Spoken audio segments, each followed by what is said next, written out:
దక్షిణాది రాష్ట్రాలు అంటూ ఒక విభజన రాజకీయం తీసుకొచ్చి తద్వారా తన బబ్బం గడుపుకోవడానికి 2026లో ఎన్నికలకు వెళ్ళబోయేటటువంటి స్టాలిన్ ముందు జాగ్రత్త చర్యలుగా తీసుకుంటున్నది హిందీ బలవంతంగా రుద్దుతున్నారు, నియోజకవర్గాల పునర్విభజన లాంటి స్టేట్మెంట్లతో ప్రస్తుతం ఒక భారీ వ్యూహం రూపొందించారు.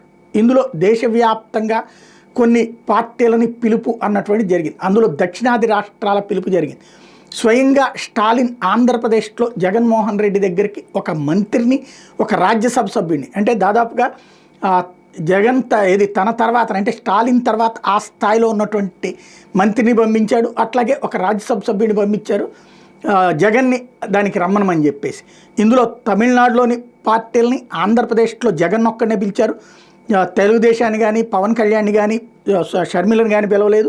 అట్లాగే తెలంగాణలో అటు కేటీఆర్ని అంటే కేసీఆర్ని, ఇటు పక్కన కాంగ్రెస్ పార్టీ రేవంత్ రెడ్డిని, ఇద్దరిని ముఖ్యమంత్రిని పిలిచారు. కర్ణాటకలో అటు కాంగ్రెస్ పార్టీని పిలిచారు. కేరళలో కమ్యూనిస్టుల్ని, కాంగ్రెస్ని ఇద్దరిని పిలిచారు. పంజాబ్ ఆమ్ ఆద్మీ పార్టీకి సంబంధించినటువంటి అక్కడ ముఖ్యమంత్రిని పిలిచారు, అక్కడ కాంగ్రెస్ని పిలిచారు. ఒరిస్సాకి సంబంధించి ఏదైతే నవీన్ పట్నాయక్ని పిలిచారు. తద్వారా బీజేపీ వ్యతిరేక శక్తుల్ని ఏకం చేసి దెబ్బ కొట్టే ఒక ఎత్తుగడ దేశవ్యాప్తంగా. ఇక్కడ వాస్తవంగా దక్షిణాది రాష్ట్రాలకు అన్యాయం అంటూ అక్కడ వాళ్ళని కూడా పిలిచారు. ఈవెన్ బెంగాల్కి సంబంధించిన తృణమూల్ కాంగ్రెస్ కూడా పిలిచారు. అయితే తృణమూల్ కాంగ్రెస్ దానికి అటెండ్ కాబోనని తేల్చి చెప్పింది.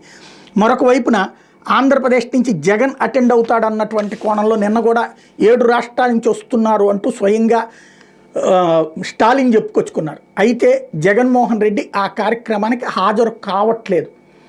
అలాగే పార్టీ తరపున డెలిగేషన్ని కూడా పంపించట్లేదు. బీజేపీతో గొడవలు పెట్టుకోవడం ఇష్టం లేదు. స్టాలిన్ మంచి మిత్రుడు జగన్కి. వాస్తవంగా అప్పట్లో 2019లో జగన్ గెలిచిన టైంలో స్టాలిన్ ప్రతిపక్షంలో ఉన్నాడు. ప్రతిపక్షంలో ఉన్నటువంటి స్టాలిన్ని ఆ కార్యక్రమానికి పిలిచినంతటి గౌరవం స్టాలిన్కి జగన్మోహన్ రెడ్డి ఇచ్చారు. ఆ తర్వాత స్టాలిన్ సీఎం అయిన తర్వాత కూడా జగన్ అంటే బాగా అభిమానంగా ఉంటాడు. అయితే అంత స్నేహం ఉన్నా సరే రాజకీయ ఎత్తుగడలో రాజకీయమే ఇప్పుడు ఆ దక్షిణాది రాష్ట్రాల విభజన లాంటి కాన్సెప్టు అందులో స్టాలిన్ చేస్తుంది. ఐఎన్డీఏ కూటమిలో భాగస్వామి ఆయన.